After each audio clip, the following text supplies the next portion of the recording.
U.S., protesters flooded Tennessee's State House to demand lawmakers stiffen gun laws. The newest anti-gun protests erupted following the school shooting in Nashville that left 6 people dead. 3 of the victims were 9-year-old children. Demonstrators held aloft placards reading, "Am I next?" and "When will it end?" They chanted, "6 are dead, how many more?" A New York grand jury has indicted former U.S. President Donald Trump over a 2016 hush money payments case. The indictment is for a $130,000 payment made to porn star Stormy Daniels. This was done ahead of the 2016 presidential election. With the indictment, Trump is the first former U.S. president to be charged with a crime. Finns are welcoming the prospect of NATO membership. Turkey's green light has removed the last major hurdle to Finland's NATO ascension. The move came after Turkey's President Erdogan declared Turkey was ready to approve Helsinki's bid. Hungary's parliament has also approved a bill earlier this week to allow Finland to join NATO. Malaysia's top court has dismissed a bid by jailed former Prime Minister Najib Razak to review his corruption conviction. 69-year-old Razak can no longer challenge the conviction in court.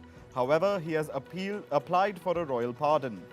Razak was convicted over a multi-billion-dollar scandal at state fund One Malaysia Development Berhad. Spain's Prime Minister Pedro Sanchez met with Chinese Premier Li Yang earlier today as part of his 2-day visit to China. Sanchez was greeted at the Great Hall of the People by a guard of honor before the bilateral meeting. He's also expected to meet with China's President Xi Jinping to discuss the situation in Ukraine. Japan's Foreign Minister Yoshimasa Hayashi has said that he will visit Beijing on a 2-day trip starting tomorrow. He intends to discuss a range of issues, including the detention of a Japanese farmer employee. The visit comes after the Japanese government announced plans to restrict exports of 23 types of semiconductor manufacturing equipment to curb China's efforts in the sector. The Prime Ministers of Singapore, Malaysia and Spain are in Beijing for official visits. The leaders of the 3 countries traveled to Beijing after attending the opening ceremony of the Boao Forum for Asia Annual Conference 2023. They're expected to have an in-depth exchange of views on bilateral ties and international and regional issues of mutual interest. China has successfully launched 4 new satellites from a satellite launch center in the country's north.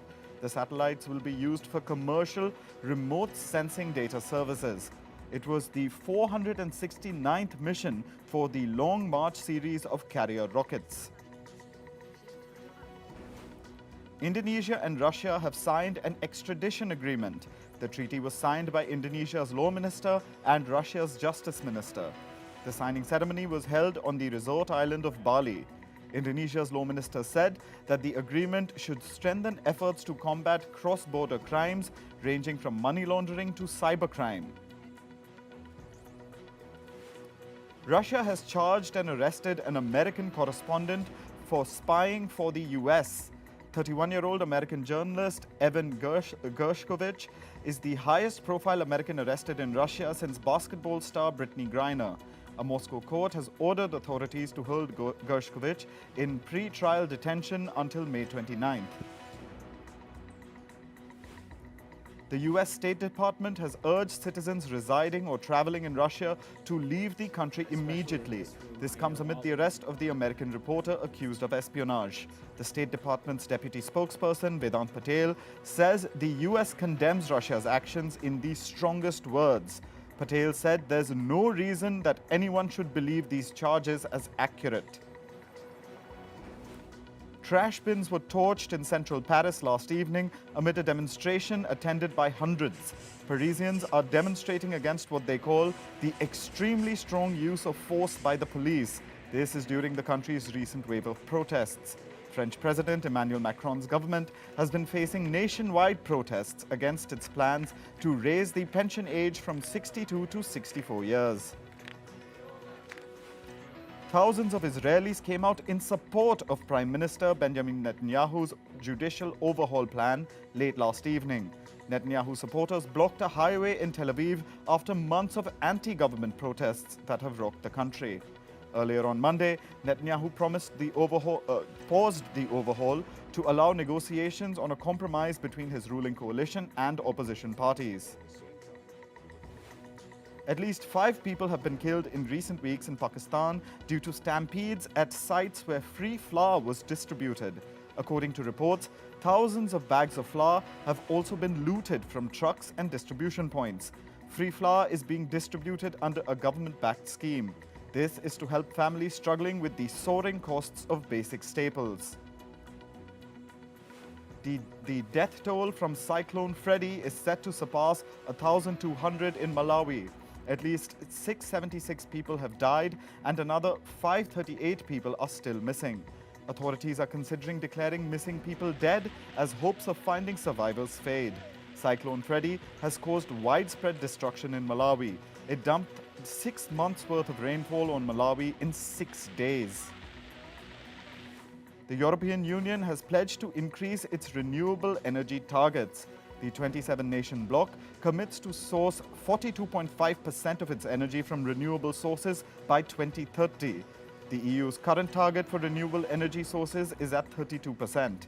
With this, the EU plans to fight climate change and dependence on Russian fuel. A group of Swiss women is taking their government to Europe's top human rights court. The women claim the government's inaction over the climate crisis has violated their human rights. This makes it the first climate lawsuit to be heard by the European Court of Human Rights. French President Emmanuel Macron has unveiled water-saving plans. Macron's plans aim to cut France's water usage by 10% across sectors. Macron said that this plan is a plan of savings and efficiency in the long term. The latest move would increase the budget for water agencies by over $500 million per year. France is expecting to face a summer of extreme drought. Australia has passed the country's most significant climate law yet. The newly passed Safeguard Mechanism law makes its biggest greenhouse gas polluters cut emissions by 5%. According to the new law, failure to do so will lead them to pay for carbon credits. The law will be implemented from the 1st of July. An anti-migrant wall being built in the Dominican Republic is threatening the environment. The 160-kilometer-long concrete fence passes through a thick mangrove forest. The Dominican Academy of Sciences claims that the damage to the wetlands is irreparable. To address the issue, a temporary halt has been put on construction activities. Wells Fargo will be charged a fine of about $98 million. The bank is being fined for inadequate oversight of its compliance risk. Its deficient oversight enabled the apparent violation of US sanctions. Wells Fargo had provided a European bank with a software in 2008 that allowed the European firm to process transactions involving sanctioned entities. 3 Federal Reserve officials have showed openness to a further rise in interest rates. At least 2 of them have agreed that the recent bank crisis could create enough headwinds for the economy. Boston Fed leader Susan Collins has said that the banking sector is resilient but is likely to pull back from offering credit. She also added that after last week's rate hike, the central bank was closer to pausing its hiking cycle. US Treasury Secretary Janet Yellen has called for the re-examination of banking regulations. She has also addressed the need for stronger regulation of the shadow bank sector. Shadow banks include money market funds, hedge funds, or crypto assets. These are financial institutions that do not fall under regulatory oversight. This comes after the fall of Silicon Valley Bank and Signature Bank earlier this month. Citigroup has hired Andy Sieg to spearhead its global wealth unit. He was previously associated with Bank of America. Citi CEO Jane Fraser applauded Sieg's track record for driving growth in his hiring announcement. The wealth business is a core part of Citigroup's strategy. The unit will help diversify Citi's business by bringing more revenue from client fees. The World Bank has said that growth in the developing economies of East Asia and the Pacific will accelerate in 2023. However, high inflation and household debt will continue to weigh on some countries. The bank has forecast growth in the region to pick up to 5.1% from 3.5% last year. It has attributed this growth to China's reopening and economic rebound. Video streaming service Netflix is restructuring its film group. This will result in layoffs and the departure of two of its most experienced executives. Lisa Nishimura and Ian Brick will be leaving after more than a decade with the company. Netflix will combine its small and mid-sized picture productions units. It will also centralize the decision-making of different divisions. Chinese e-commerce firm JD.com is planning to spin off its property and industrial units. The company is planning to list them on the Hong Kong Stock Exchange. The deals will reportedly be worth $1 billion each. The plan is the latest revamp in the Chinese tech sector after the breakup of Alibaba. This comes amidst a sweeping regulatory crackdown from the Chinese government. Ford has raised the price of its popular F-150 Lightning electric pickup vehicle. This is the latest in a series of price hikes by the automaker. These price hikes are aimed at offsetting high costs. The base variant of the pickup truck now starts at about $60,000. This is a rise of nearly 50% from its original launch price.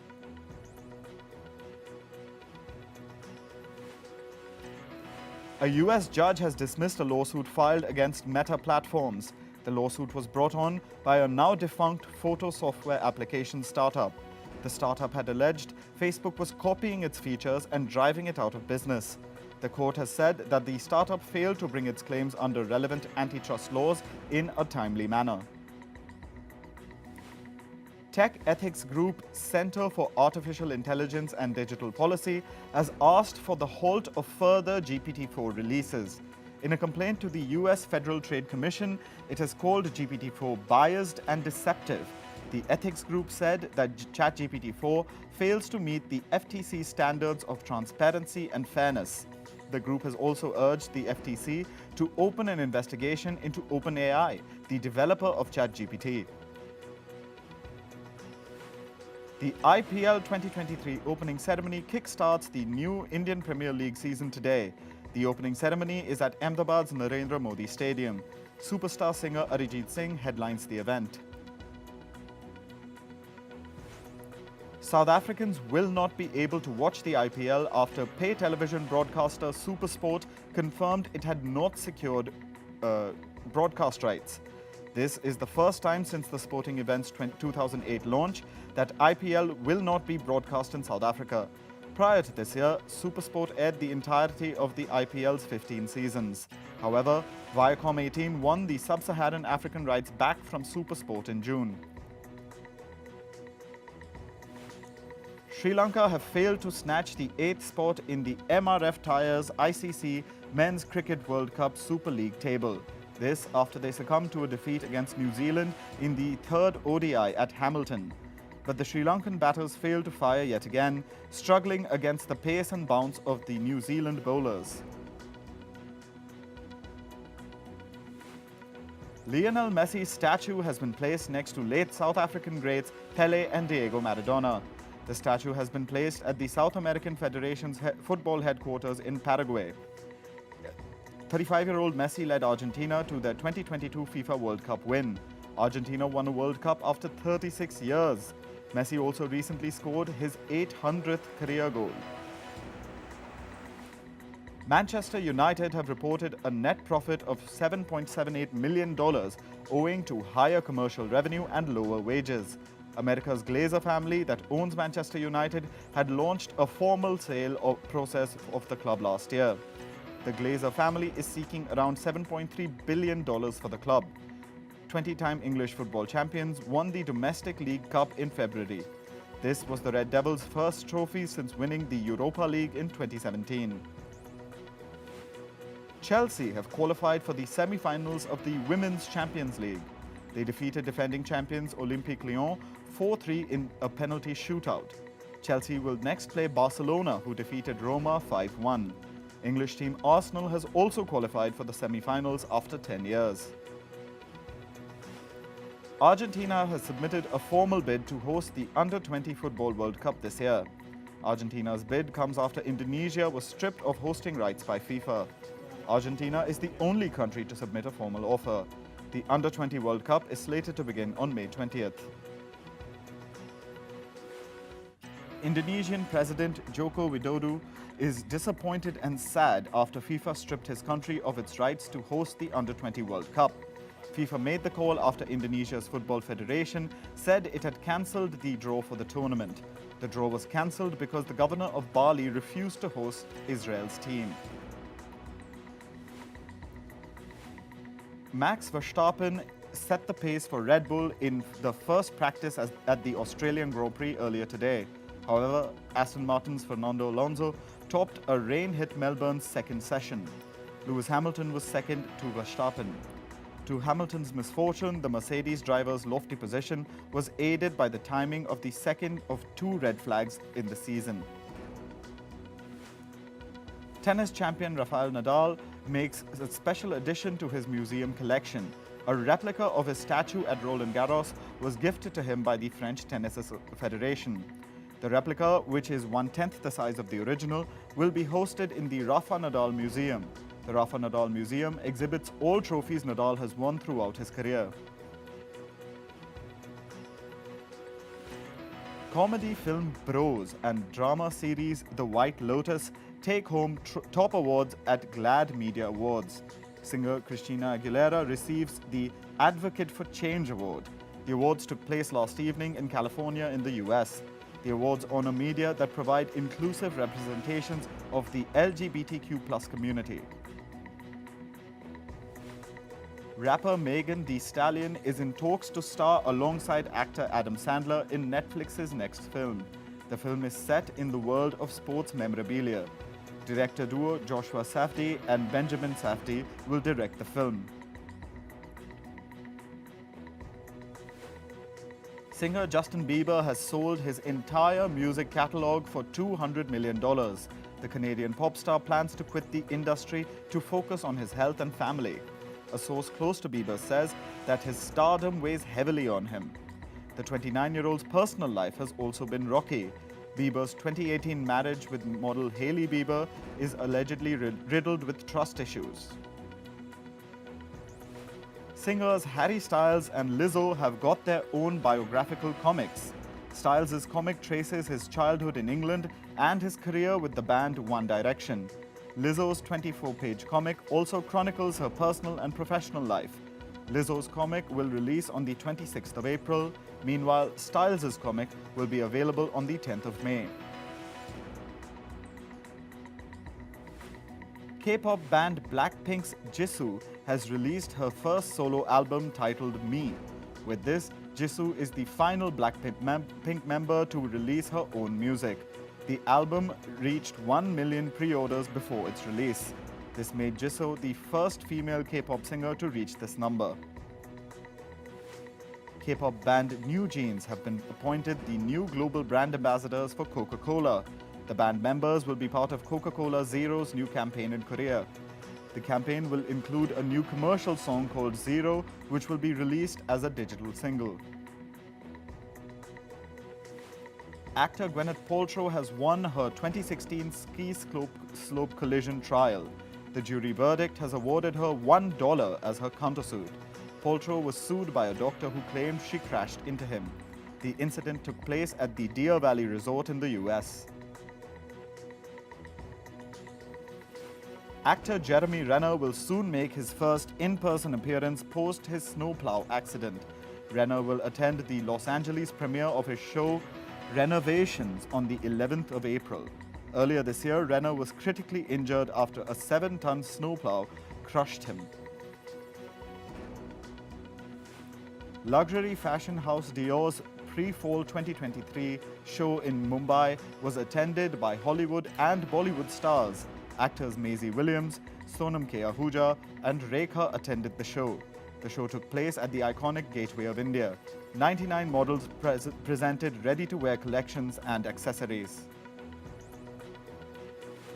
Berlin International Film Festival co-head Mariette Risenbeek is stepping down after 4 years. She was appointed the executive director of the festival in 2019. Meanwhile, the German Culture Ministry is negotiating with co-head Carlo Chachin to extend his contract.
The US and Russia are dangerously close to an armed conflict.